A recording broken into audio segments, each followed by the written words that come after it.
السلام عليكم، عاملين ايه يا حبايب قلبي؟ يا رب تكونوا بخير. النهارده بقى جايه لكم بقى بفكره جديده. طبعا هي فكرتهم عبد الله ابن اختي وهدير مراته، رحبوا بيهم.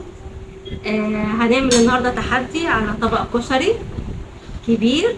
اللي يخلصه كله هياخد 400 جنيه. اللي يخلصه كله مفيش ولا رزايه. ماشي؟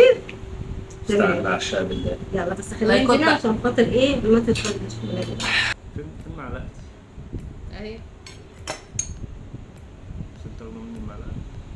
اهي. يلا. بس على فكرة انا طبيعي اكبر منكم، ماشي؟ الظن حرام. انا حاطة شطة نار، بسم الله. انا لسه بقلب، انتوا بدأتوا.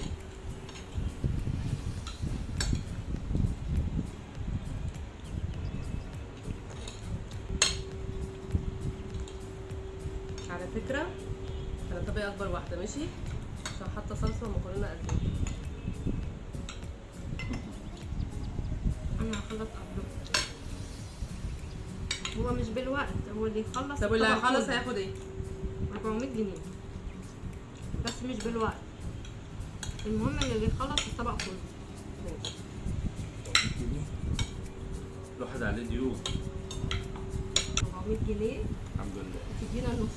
لا انا عليا ديون بس الحمد لله. هدير كانت فرق كل بينها يوم نعمل لي وبينه تحدي. معلقة واحدة. كانت زمانها انتوا والله. الاثنين اتقسمت ما بينكم. والله حقيقي كانت نص معلقة، وانا كان طبيعي اكبر لان كنت حاطة مكرونة اكتر. تمام. اكبر احنا هنمثل وكان هو نفس كمان- الكمية. لا والله اكبر، ده انا حاطه لي مكرونه اكتر. وكمان انا كنت عامله شطه زيت، انا كنت حاطه يجي طبق يعتبر اقل من معلقه بس اللي فاضله، يعني حراقه كمان. فكان فاضل نص معلقه، المفروض على فكره نتقاسم فيه. انتوا قولوا واحكموا وشوفوا الاطباق. بصوا يا جماعه، قناه نيفو شانل. تمام. هي قناه نوفا شانل. احنا هي قناه جديده، فانتوا شجعوها بكلام حلو ويرفعوا معنوياتها. لو في اي حاجه شفتوها مش كده ممكن تقولوا لها مثلا ايه في الكومنتات، ممكن تعملي كذا، ممكن تعملي كذا. لايكات كتير يشجعها اكتر. اعملوا شير للفيديو.